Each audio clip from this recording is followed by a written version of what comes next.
In the streets of Harare. I'm joined in the studio by Judith Tyson, Research Fellow with Overseas Development Institute.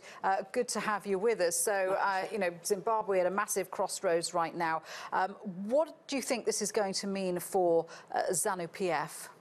Well, I think it really depends where they take it in terms of the economic situation. There's clearly an opportunity here for reform in Zimbabwe, which would probably be much more positive outcome, including for ZANU-PF. But there may be also a scenario where Mnangagwa reconsolidates power, in which case we'll probably see very little change. Yeah, because the economic situation in Zimbabwe is an absolute basket case, isn't it? Hyperinflation and no currency of their own.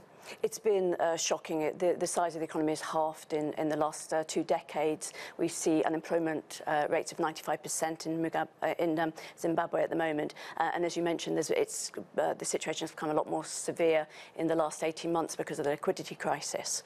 So whoever takes over from Mugabe, how can they rescue this situation? Can they rescue the situation? Well, it's certainly a very severe situation, and they probably need to start with the most basic reforms. So in particular, obviously there's a desperate need for political stability and a credible government.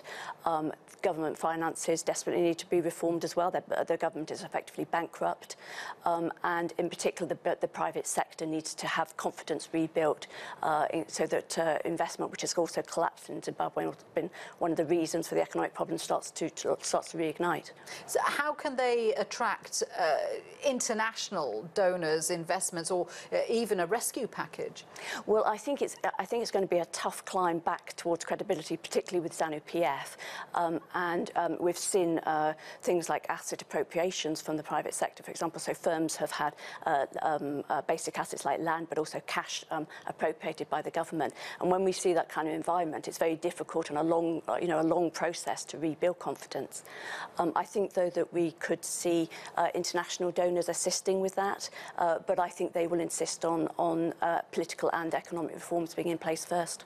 And when you see pictures like these of people celebrating in the streets, it's quite clear that many of them blame Robert Mugabe for the dire straits they've been economically. What has life been for ordinary Zimbabweans under Mugabe? Well, I think it's been shocking, and their livelihoods have been crushed, and people have been desperate for improvements, in their day-to-day living standards. The government failed to provide basic things like education, healthcare, infrastructure, electricity, and the transport network has collapsed. So people's daily lives have been very severely impacted. I'm not surprised to see the scenes of jubilation. We have to hope that economic reforms will deliver some of the things that they're hoping for.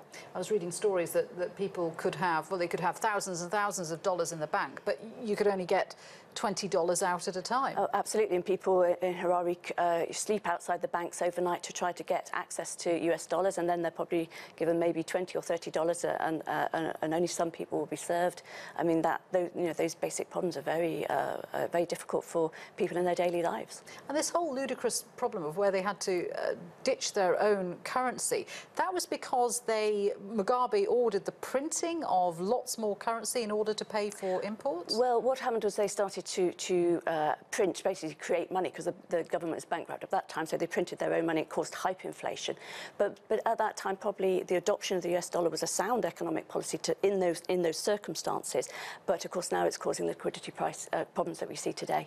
So what kind of reforms does Zimbabwe need to have to make it look credible to outside investors? Well, I think the first thing they need to do is tackle the government finances and corruption, which has been very severe in Zimbabwe, and try to look much more credible in terms of their economic management. So we'll see what policies they bring forward. OK, good. They've obviously got a long road ahead of them, Indeed, but let's see what happens next. Judith, thank you very much indeed for that. Judith Tyson there.